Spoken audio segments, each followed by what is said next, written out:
Dude, here, look at my gear. Oh my goodness, let me go into the bank to grab something that we'll need for later. Some of these, I'll need this for later as well. Also, 50,000 of you were stupid enough to subscribe. Thanks, man. So look at the curved long bone buff later, but first we've got some other QOL improvements. So the Mauritanian legs and the RD cloak, they now have right-click teleport locations, as before you'd have to like right-click and then hit like teleport, and then it would pop up with an ugly little menu down here, and you have to click one of the teleports, and now you just like bam, Ecto teleport, or bam, Burgundy teleport. Wait, what's it called? Berg teleport, Burgundy rock. Mr. Jagged, this is Burgundy Rock. Same thing with the RD Cloak, Monastery Teleport, and the Farm Teleport. Bam. You know how sometimes you turn your public off and those sneaky P-mods, their messages would sneak through the public filter even if you had it turned off? But now they fixed that, so if a P-mod says something, they won't be able to penetrate your public offness. Now you can commune the Avid's accumulator while it's equipped to make it stop acquiring junk, so you ask it to start gathering junk. Wait, I want to turn that off and on. No. Bam. The same function works with the range cape, but not with the max cape. Let's just go off to this one pyramid that I spent 60 to 99 thieving in.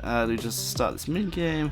Was that Pullman? I don't know. Right, let's go through. As you can see, there is something missing, which frees up my screen quite a lot. There used to be a massive hourglass like here-ish, and it was like disgusting because there was no need for it, because this bar at the bottom tells you how much time you have left, so you didn't need the hourglass. Also, I'm pretty sure the hourglass is pretty inaccurate. So yeah, that's nice. One Ferroceptor, please.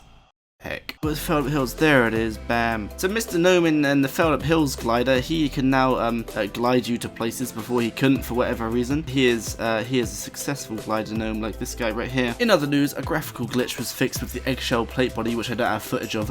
Sorry. A warning when you would get reach the maximum points in the volcanic mine was added, but most importantly, the angler outfit no longer weighs an absolute ton. For whatever reason, the angler outfit weighed like loads before. Let me just work out how many loads. So before the update, angler's outfit was 30 kg, the full outfit, just the outfit. Now it's 3 kg. It was a bug as to why it weighed so much, but they fixed it, so now it's only 3 kg. I'm gonna need this to show the next one. It goes to the Fossil Island. So usually, when you click on a tree patch, like this one, your character would run to the southwestern corner. But now, let's see, we click on it and see where we go.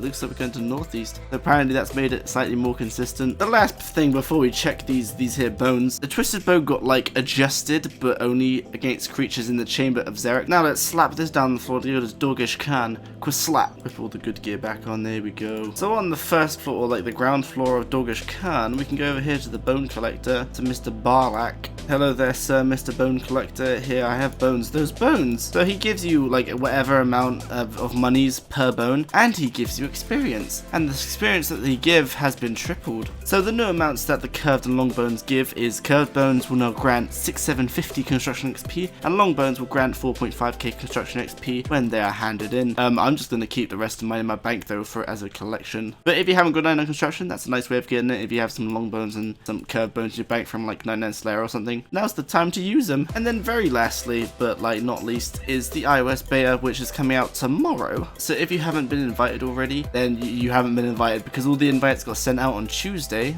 just gone, where 5,431 players were invited. And this is an iOS beta, meaning it's like Apple devices only, not Android. I might make a video on this depending how much they've changed on mobile. Otherwise, I think it's just they want background data again. But if you have got invited, then the beta starts tomorrow, Friday the 13th. Oh goodness, Friday the 13th at 2 PM British Standard Summertime, British Summertime, not British Standard Time, and will last for 6 days, closing on Thursday the 19th of April. Other things they said about the iOS beta is just how they want to add mobile specific updates, like just to improve control and usability and such. Very interesting. So other than that, that is everything for this week's update. So if you want to read the news posts and some of the little updates that I didn't cover, then you can click on the link in the description to the news post. And other than that, that is it for this week's updates.